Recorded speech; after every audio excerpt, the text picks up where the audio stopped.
एक गांव में हरिया नाम का एक मेहनती किसान रहा करता था। उसके परिवार में उसकी पत्नी सुमन और अजीत सुजीत नाम के दो पुत्र थे।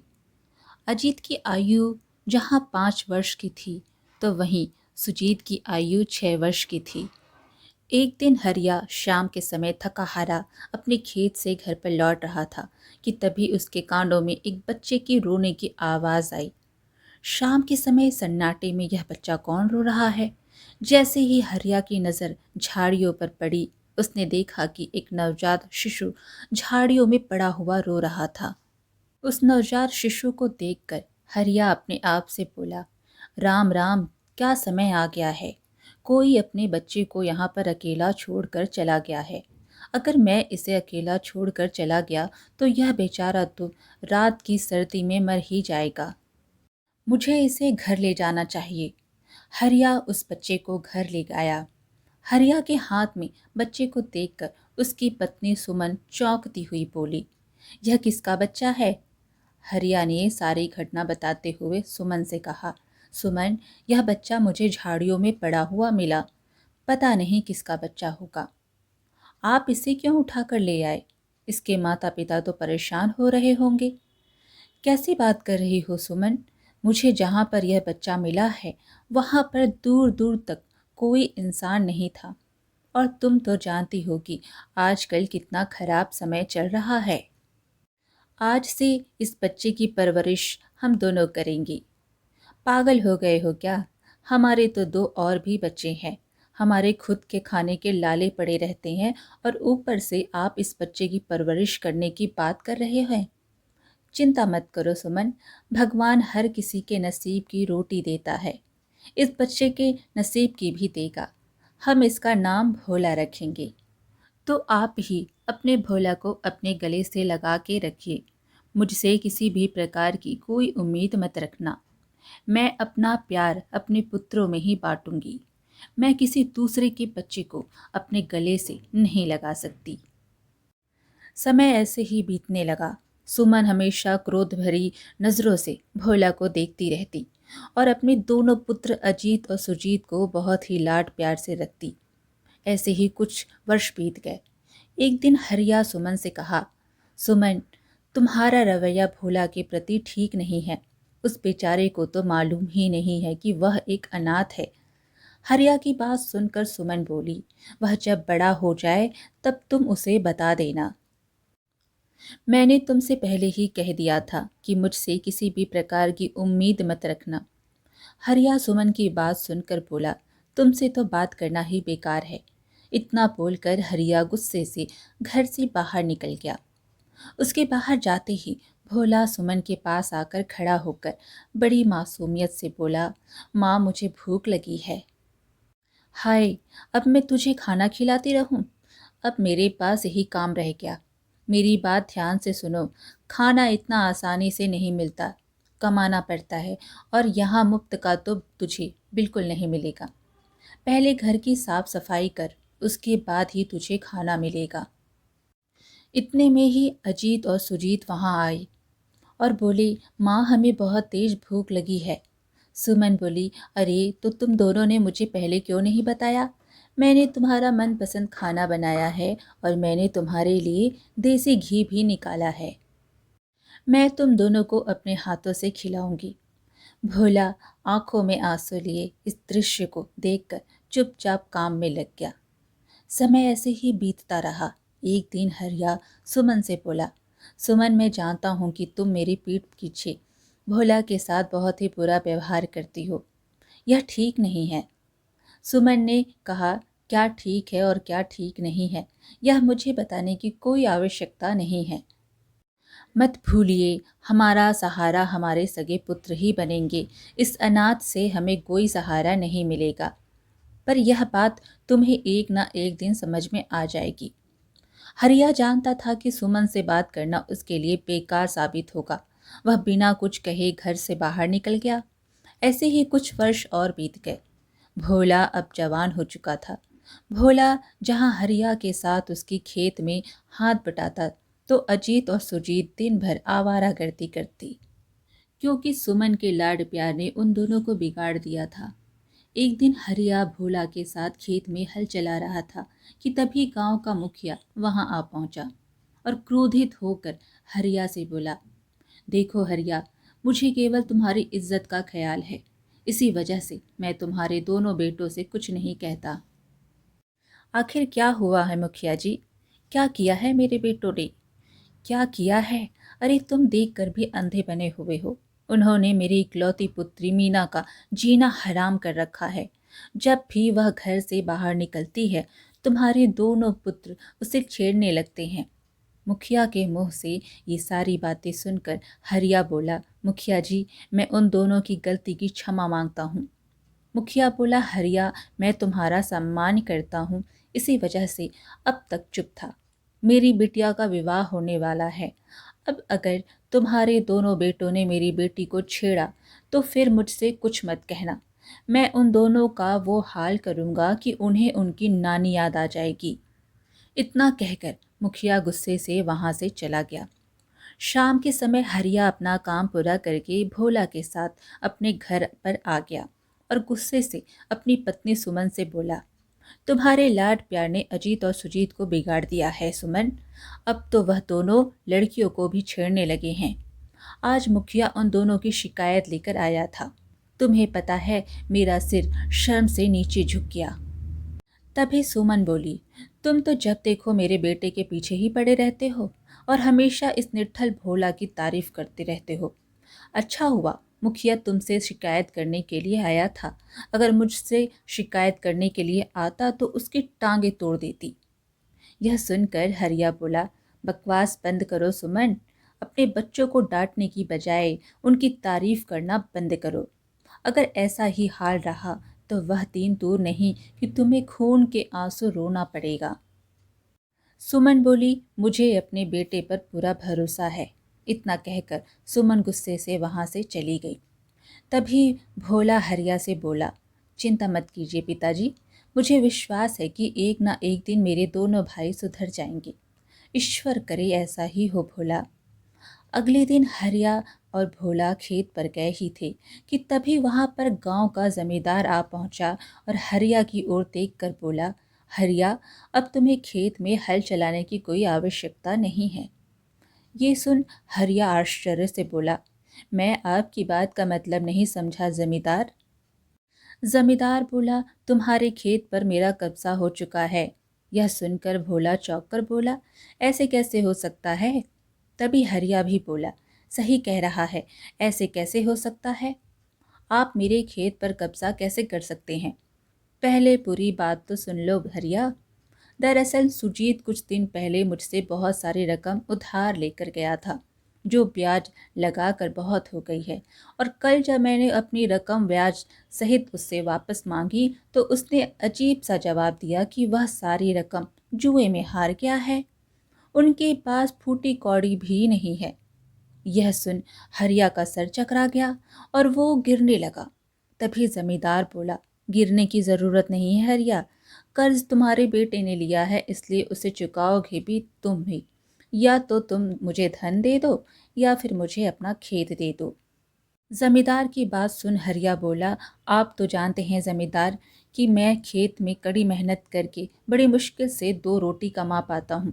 जमींदार बोला, हाँ हाँ समझ गया, और ज़्यादा दुखड़ा रोने की ज़रूरत नहीं है। अपने बेटे भोला को लेकर यहाँ से दफ़ा हो जाओ, ये खेत मेरा है। हरिया निराश होकर भोला के साथ अपने घर पर चला गया और सारी घटना अपनी पत्नी को बताते हुए बोला, देखा तुमने, मैंने कहा था ना कि ज़्यादा लाड प्यार से बच्चे बिगड़ जाते हैं, लेकिन तुमने नहीं मानी। सुजीत की वजह से मेरे पुरखों का खेत हाथ से चला गया। अपने पति की बात सुनकर सुमन गहरी सोच में डूबती हुई बोली, अब मैं समझी कि सुजीत घर पर क्यों नहीं आया। आप चिंता मत कीजिए, अगर सुजीत ने गलत काम किया है तो इसका मतलब यह नहीं है कि अजीत भी ऐसा काम करेगा। मुझे विश्वास है कि हमारा अजीत मेहनत करके अपना खेत जमींदार से ज़रूर छुड़वाएगा। हरिया ने कहा, घर पर तो अभी तक अजीत भी नहीं आया। सुमन बोली, चिंता मत कीजिए, अजीत सुजीत जैसे बिल्कुल नहीं है। रात तक घर लौट आएगा। अगले दिन हरिया सोकर उठा ही था कि तभी उसके घर का दरवाज़ा कोई पीटने लगा। हरिया ने जैसे ही दरवाज़ा खोला तो उसने देखा कि उसके घर के बाहर मुखिया गांव के लोगों को लेकर खड़ा हुआ था और हरिया को क्रोधित भरी नज़रों से देख रहा था। हरिया मुखिया की ओर देखते हुए बोला, क्या हुआ मुखिया जी? मुखिया गुस्से में बोला, क्या हुआ? अरे यह पूछो कि क्या नहीं हुआ।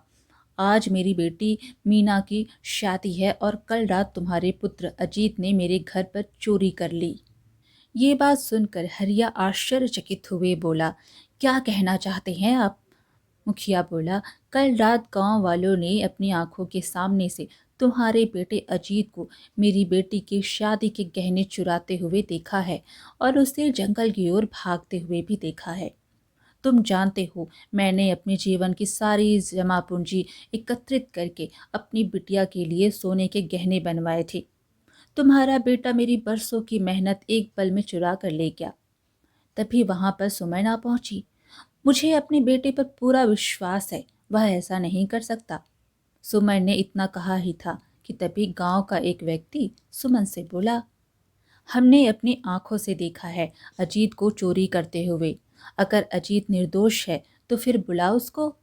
उस व्यक्ति की बात सुनकर सुमन ने आंखें नीचे कर ली, क्योंकि सच यही था कि अजीत रात भर घर नहीं आया था। तभी वह व्यक्ति दोबारा सुमन की ओर देखकर बोला, अपनी नजरें नीचे क्यों कर ली? अजीत रात भर घर वापस नहीं आया ना, और आएगा भी क्यों? मैंने उसे स्वयं अपनी आंखों से जंगल की ओर भागते हुए देखा है। तुम्हारा पहला बेटा सुजीत जमींदार से कर्ज लेकर सारी रकम जुए में हार गया और भाग गया, और तुम्हारा दूसरा बेटा अजीत मुखिया की बेटी के गहने चुराकर भाग गया। इतनी घटिया परवरिश की थी तुमने अपने दोनों बेटों की। देखो आज मेरी बेटी का विवाह है और मेरी बेटी के गहने तुम्हारे बेटे ने चोरी किए हैं, जो कि भाग गया है। कुछ दिन पहले मैं जमींदार के पास गया था। जमींदार ने कहा कि अगर मैं अपना घर उसके पास गिरवी रख दूं तो वह मुझे उतने ही गहने दे देगा। लेकिन मैं अपना घर गिरवी क्यों रखूंगा? घर तो उनका गिरवी रखना चाहिए जिनके पुत्र ने चोरी की है। हरिया बोला, आप कहना क्या चाहते हैं मुखिया जी? मुखिया बोला, वही जो तुम नहीं सुनना चाहते। अपने परिवार को लेकर इसी समय इस घर से बाहर निकल जाओ, नहीं तो मैं तुम सबको धक्के देकर घर से बाहर निकलवा दूंगा। मैं तुम्हारा घर जमींदार के पास गिरवी रखूंगा और उससे गहने लेकर अपनी बेटी का विवाह करूंगा। हरिया और सुमन ने मुखिया के सामने बहुत गिड़गिड़ाए, मगर मुखिया नहीं माना। मुखिया और गांव के लोगों ने हरिया, सुमन और भोला को उनके ही घर से धक्के देकर बाहर निकाल दिया। सुमन और हरिया को रोता देख भोला उन दोनों से बोला, आप चिंता क्यों करते हैं? आपका तीसरा बेटा और भी है, और वह हूँ मैं, भोला। हरिया और सुमन को जंगल की ओर ले गया और जंगल में झोपड़ी बनाकर रहने लगा। हरिया जंगल में लकड़ियां काटकर राज्य में बेचने लगा।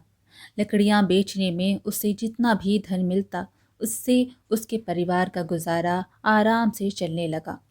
सुमन हमेशा अपने दोनों बेटों की काली करतूत याद करके रोती रहती। एक दिन भोला सुमन से बोला, चिंता मत कीजिए माँ, मुझे विश्वास है कि एक दिन सब सही हो जाएगा। सुमन दुखी मन से भोला से बोली, मुझे क्षमा कर दो भोला बेटा, मैंने तुम्हारे साथ कितना बुरा किया। मैं हमेशा सोचती थी कि मेरे सगे पुत्र ही मेरा सहारा बनेंगे, लेकिन हमारा सहारा तुम बने। अगर तुम नहीं होते तो हम दोनों तो भूखे मर जाते। भोला ने कहा, ऐसा मत कहिए माँ, आपने भले ही मुझे पराया समझा हो, लेकिन मैंने आपको अपनी सगी माँ से बढ़कर समझा है। मैंने आपकी डांट को एक माँ की डांट समझकर भुला दिया है। आप भी उन पलों को याद करके अपने मन में बोझ मत डालिए। इतना बोलकर भोला कुल्हाड़ी लेकर जंगल में लकड़ियां काटने के लिए चला गया। तभी हरिया सुमन से बोला, देखा सुमन, तुम हमेशा से भोला को बुरा भला कहती थी। तुमने भोला को कभी भी एक माँ के जैसा प्यार नहीं दिया। अंत में भोला ही हमारे काम आया। इधर भोला जंगल में लकड़ियां काट ही रहा था कि तभी उसकी नज़र झाड़ियों पर पड़े हुए एक व्यक्ति पर पड़ी। जिसके शरीर से खून बह रहा था। भोला तुरंत उस व्यक्ति के पास पहुंच गया। भोला ने देखा कि उस व्यक्ति के पास एक बड़ी सी पोटली पड़ी हुई थी जिसमें स्वर्ण मुद्राओं का ढेर लगा हुआ था। मगर भोला के मन में लालच नहीं आया। वो तुरंत जंगल से जड़ी बूटियों के पत्ते तोड़कर ले आया और उसके जख्मों पर लगाने लगा। कुछ ही देर में वह व्यक्ति होश में आ गया। भोला उस व्यक्ति की ओर देखकर बोला, मेरा नाम भोला है। आप बेहोश थे और घायल भी। आपके शरीर से खून बह रहा था, परंतु अब आपको चिंता करने की कोई आवश्यकता नहीं है। मैंने आपके घाव के स्थान पर जड़ी बूटियों का लेप लगा दिया है। अब वहां से खून नहीं बहेगा। घायल व्यक्ति बोला, यहाँ पर एक स्वर्ण मुद्राओं का ढेर पड़ा हुआ था। तुम चाहो तो उसे उठाकर ले जा सकते हो। भोला ने कहा, स्वर्ण मुद्राएं इंसान की जान से ज्यादा कीमती नहीं होती। उस व्यक्ति ने कहा, मैं इस राज्य का राजा बलराज हूँ। मैं यहाँ से गुजर रहा था कि तभी कुछ डाकुओं ने मुझ पर हमला कर दिया, मगर वह मेरी तलवार के आगे टिक नहीं पाए और भाग गए। लेकिन हमले के दौरान मैं घायल हो गया और बेहोश हो गया। तुमने मेरी मदद की है। राजा बलराज स्वर्ण मुद्राओं की थैली भोला को पकड़ाते हुए कहा, इनकार मत करना, यह मेरी तरफ से तुम्हारे लिए एक छोटी सी भेंट है। अगर तुम्हें भविष्य में कभी भी किसी चीज की जरूरत पड़े तो बेधड़क मेरे महल में चले आना। इतना बोलकर राजा बलराज वहां से चला गया। भोला खुशी खुशी स्वर्ण मुद्राओं की थैली लेकर झोपड़ी आ पहुंचा और सारी घटना सुमन और हरिया को बताते हुए बोला, ईश्वर ने हमारी मदद की है। अब हम अपना खेत और अपना घर आसानी से छुड़ा सकते हैं। अगले दिन भोला ने जमींदार का कर्ज चुकाकर अपना खेत वापस ले लिया और मुखिया के गहने के बदले ढेर सारी स्वर्ण मुद्राएं देकर अपना घर भी वापस ले लिया। उसने खेती के लिए बहुत सारी ज़मीन भी खरीद ली और अपने पिता हरिया के साथ खेती करने लगा। अगले दिन हरिया और भोला खेतों पर काम कर रहे थे। तभी वहां गांव का एक व्यक्ति आकर हरिया से बोला, अरे ओ हरिया, अजीत और सुजीत राजमहल में धन और स्वर्ण मुद्राएं चुराते हुए पकड़े गए हैं। उन्हें बंदी बना लिया गया है और अगले ही दिन उन्हें फांसी होने वाली है। हरिया तुरंत भोला के साथ अपने घर पर आ गया और सारी घटना अपनी पत्नी सुमन को बताते हुए बोला, कल हमारे दोनों पुत्रों को फांसी दे दी जाएगी। यह सुनकर सुमन फूट फूट कर रोने लगी। तभी भोला सुमन से बोला, माँ आप चिंता मत कीजिए, मैं अपने भाइयों को लेकर आऊँगा। इतना बोलकर भोला अपने घर से बाहर निकल गया। कुछ ही घंटों में भोला राजा बलराज के महल में राजा बलराज के सामने खड़ा हुआ था। राजा बलराज भोला को देखकर प्रसन्न होते हुए बोला, तुम विश्वास नहीं करोगे, मैं कुछ देर पहले तुम्हारे बारे में ही सोच रहा था। भोला ने राजा से कहा, महाराज मैं आपके पास एक फरियाद लेकर आया हूँ। राजा बलराज बोला, कैसी फरियाद भोला, बताओ। आपने अजीत और सुजीत नाम के दो व्यक्तियों को फांसी की सज़ा सुनाई है। आप उन्हें छोड़ दीजिए, वो दोनों मेरे भाई हैं। मैं आपसे वादा करता हूँ कि आगे से वो ऐसी गलती नहीं करेंगे। भोला की बात सुन राजा बोला, इसकी जगह तुम कुछ और मांग सकते हो, लेकिन मैं उन दोनों को नहीं छोड़ूंगा। उनकी इतनी हिम्मत कि वह राजमहल में चोरी करने के लिए घुस आए। भोला ने कहा, महाराज उन दोनों के पिता एक किसान हैं। उन दोनों के पिता ने मुझे पाल पोस कर बड़ा किया है। मैं तो इतना भागा था कि बचपन में ही मुझे कोई झाड़ियों में फेंक कर चला गया था। मैं उन दोनों के पिता को अपने पिता से भी बढ़कर मानता हूँ और मैं उन्हें यह विश्वास दिला कर आया हूँ कि मैं उनके दोनों बेटों को छुड़ा कर ले आऊँगा। मैं ही एक बूढ़े गरीब किसान की आखिरी उम्मीद हूँ। अगर आपने उन्हें फांसी दे दी तो उनकी उम्मीद टूट जाएगी और वह जीते जी मर जाएंगे। भोला की बात सुनकर राजा बलराज को भोला पर तरस आ गया और वह भोला की ओर देखकर बोला, ठीक है भोला, केवल तुम्हारा चेहरा देखकर मैं उन दोनों को छोड़ रहा हूँ। राजा बलराज ने अजीत और सुजीत को छोड़ दिया। अजीत और सुजीत भोला के साथ मुंह लटका कर घर आए और अपने माँ पिताजी को देखकर उनसे क्षमा मांगने लगे। हरिया और सुमन ने गुस्से से उन दोनों की ओर देखा। तभी भोला ने कहा, इन्हें माफ कर दीजिए पिताजी। मुझे विश्वास है कि मेरे दोनों भाई आगे से ऐसा कोई काम नहीं करेंगे। और भोला ने सच ही कहा था। उस दिन के बाद से अजीत और सुजीत सुधर गए और हरिया का परिवार खुशी खुशी जीवन व्यतीत करने लगा। आज की कहानी यहीं पर समाप्त हुई। फिर मिलेंगे एक और कहानी के साथ। कहानी पसंद आए तो लाइक शेयर ज़रूर करें और चैनल को सब्सक्राइब करना बिल्कुल ना भूलें। धन्यवाद।